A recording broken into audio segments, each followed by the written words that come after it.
More than half of the memos fired FBI Director James Comey wrote during his private conversations with President Trump have been determined to contain classified information. FBI policy forbids any agent from releasing classified information or any information from ongoing investigations. All records created by agents during official duties are also considered to be government property. The Hill reports. More than half of the memos former FBI Chief James Comey wrote as personal recollections of his conversations with President Trump about the Russia investigation have been determined to contain classified information, according to interviews with officials familiar with the documents. This revelation raises the possibility that Comey broke his own agency's rules and ignored the same security protocol that he publicly criticized Hillary Clinton for in the waning days of the 2016 presidential election. Comey insisted in his testimony he believed his personal memos were unclassified, though he hinted one or two documents he created might have been contain classified information. But when the 7 memos Comey wrote regarding his 9 conversations with Trump about Russia earlier this year were shown to Congress in recent days, the FBI claimed all were, in fact, deemed to be government documents.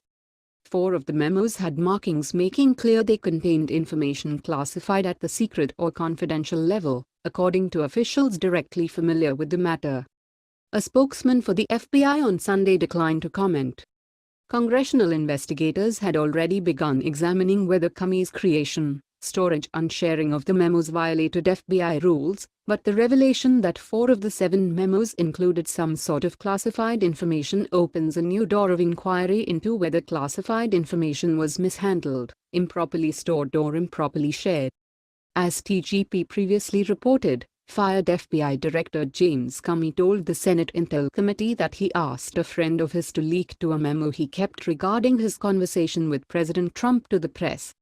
Comey admitted this after Senator Susan Collins asked him why he kept the memos. She then asked if he ever shared any of them outside the DOJ. Daniel C. Richmond confirmed to the Washington Examiner that he was Comey's friend at Columbia. He has been referred to in the New York Times as a longtime confidant and friend of Mr. Comey's, and his bio at Columbia's website lists him as an advisor to FBI Director James B. Comey. Chris Farrell, Director of Investigations and Research for conservative watchdog group, Judicial Watch, spoke with Fox News' Lou Dobbs about Comey's testimony following his hearing. Farrell also told Dobbs that Comey's home should have been raided because his notes are property of the U.S. government and that he had absconded with them. This admission today is stunning. I would argue that Mr. Comey's notes are property of the United States government and that he has absconded with them. Frankly, if I were Attorney General, about 20 minutes after his confession today in front of the Senate Intelligence Committee, Deputy U.S. Marshals would have raided his home and office, as well as Mr. Richmond at Columbia Law School. Those records and documents must be recovered. Mr. Comey had no business releasing them. It's an extraordinary admission on his part. It's lawless. We wonder why we have leakers in the government when the FBI director is playing these little games for political points or because his tender ego is bruised. This is outrageous.